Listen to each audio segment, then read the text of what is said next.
Number one, இந்த ஞானம் அவனுக்கு கொண்டு வந்த முதல் ஆசீர்வாதம், ஞானம் ஜனங்களை நம்மண்டை கொண்டு வரும்.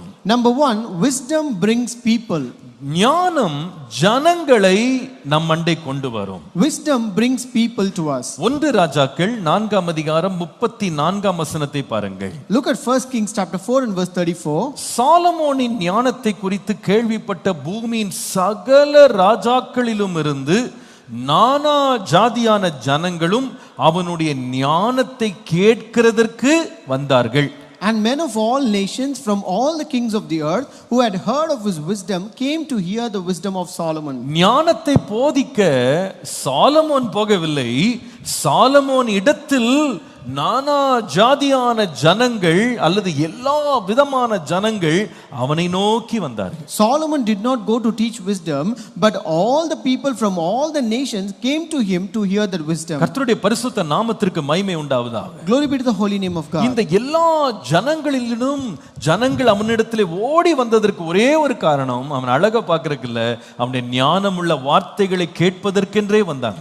Only reason the people came to him is not to see his beauty, but to hear the words of wisdom from him. ஒரு ராஜாவிடத்துல ஜனங்கள் சேருவது ரொம்ப முக்கியம். It is very important for people to come to a king.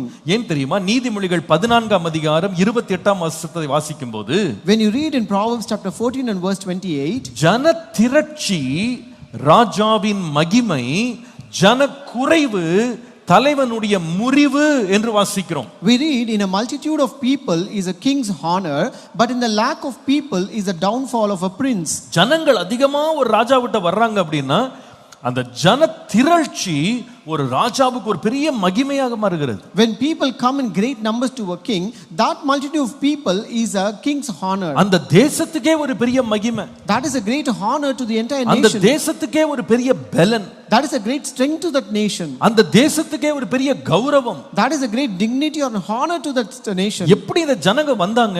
How did these people come? ஒரே ஒரு காரணம். Only one reason. ஞானம் இருந்தது. Because he had wisdom. Hallelujah. Hallelujah. பாருங்க, ஒருவன் ஒண்டியா இருப்பதிலும் இருவராய் இருப்பது நலம் என்று பிரசங்கி 4ஆம் அதிகாரம் 9ஆம் வசனத்துல வாசிக்கிறோம். We read in Ecclesiastes 4 and verse 9, two are better than one. ஏன் தெரியுமா? அவர்களுடைய பிரயாசத்தினால் அவர்களுக்கு நல்ல பலன் உண்டாகும். Because they have a good reward for their labor. நீங்கள் வாசிப்பீர்களானால் தொடர்ந்து வாசிங்க 10ஆம் வசனத்துல, ஒருவன் விழுந்தால் அவனுடைய உடனாளி அவனை தூக்கி விடுவான். And when you continue to read from verse 10, for if they fall, one will lift up his companion. ஒண்டியா இருந்து விழுகிறவனுக்கு ஐயோ, அவனை தூக்கிவிட துணை இல்லையே.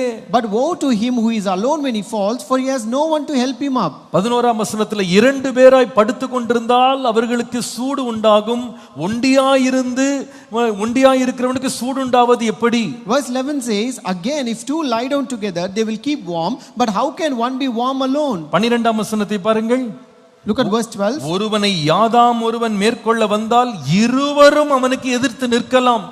And though one may be overpowered by another, two can withstand him. அப்ப தூக்குறதுக்கு ஆட்கள் வேணும். So we need people to lift us up. சூடு உண்டாக்க ஆட்கள் வேணும். We need people to warm us. நீங்கள் எல்லாவற்றுக்கும் மேலாக எதிராளி எதிர்த்து வரும்போது மேற்கொள்றதுக்கு கூட துணை வேணும். And again when our enemies come against us, we need a companion to overpower them.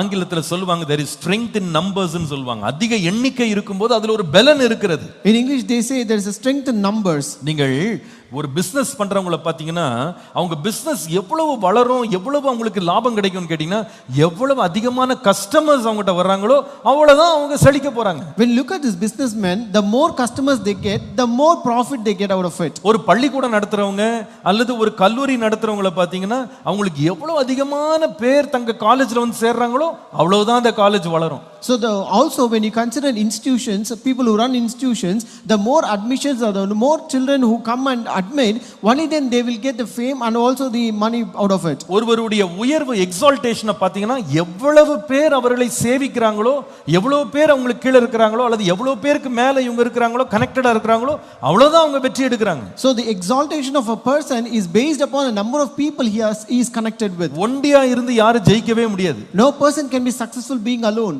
இந்த இந்த ஜனங்களோடு இருக்கிற நல்ல ரிலேஷன்ஷிப்ஸ் வந்து நமக்கு ரொம்ப முக்கியம். The relationship with the people is more important. அநேக ஜனங்கள் நம்மை தேடி வரும்போது தான் வெற்றி, கனம், மகிமை, மேன்மை.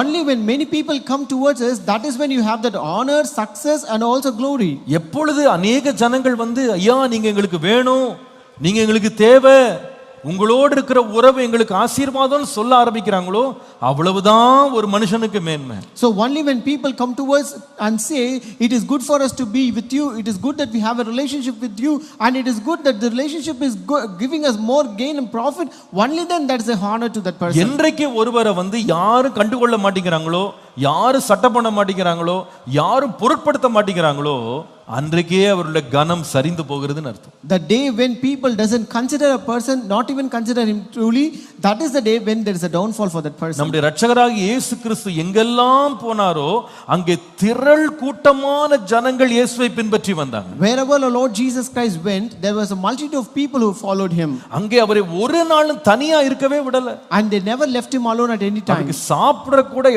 நேரம் இல்லாம ஜனங்கள் போக்குவரத்துமா இருந்தாங்க. And he did not even have time to eat, and the people were coming and going out. எப்படி வந்தாங்க? How did these people come like that? வேதம் சொல்லுது அவருடைய ஞானமுள்ள வார்த்தைகளை கேட்கும்படி வந்தாங்க. The Bible says they came to hear the words of wisdom from him. நமக்கு ஏன் ஞானம் ஆசீர்வாதமா வேணும் தெரியுமா? Why do we need this wisdom as a blessing? இந்த ஞானம் திரளான ஜனங்களை நம் மண்டை கொண்டு வரும். It's because this wisdom brings people towards us. Hallelujah. Hallelujah. அநேகருடைய தயவு நம்ம மேல பிரகாசிக்கும். And the grace of many people will shine upon us. அநேகருடைய தயவு நம்ம மேல் பிரகாசிக்கும். Favor of many people will shine upon us. Hallelujah. Hallelujah. எத்தனை பேருக்கு இந்த ஆசீர்வாதம் வேணும்? How many of you need this wisdom? Hallelujah. Hallelujah. நம்ம பிள்ளைகளுக்கு இந்த ஆசீர்வாதம் வேணும். We need this blessing. Our children need this blessing. அநேகர் நடுவுல அவங்க கனம் பெற்றவர்களா இருக்க வேண்டும். And they should be considered honored among many people. ஜன திரட்சி ராஜாவுக்கு மகிமை. In the multitude of people is a king's honor. இந்த ஜனம் திரண்டு வர வேண்டுமானால் சாலமோனை போல ஆண்டவரே எங்களுக்கு நீர் ஞானத்தை தார். If multitude of people ought to come to us, Lord give me wisdom like Solomon. அநேகர் எங்களை தேடி வர கிருபை தாரும். Lord give us grace that many may come towards us. ஆண்டவரே அப்படிப்பட்ட தயவை தந்து உம்முடைய ஞானத்தின் ஆசீர்வாதத்தை எங்கள் மேல் தாரும் ஆண்டவரே. Lord give us that favor, and Lord pour out that blessing of wisdom upon us. கர்த்தருடைய பரிசுத்த நாமத்திற்கு மகிமை உண்டாவதாக. Glory be to the holy name of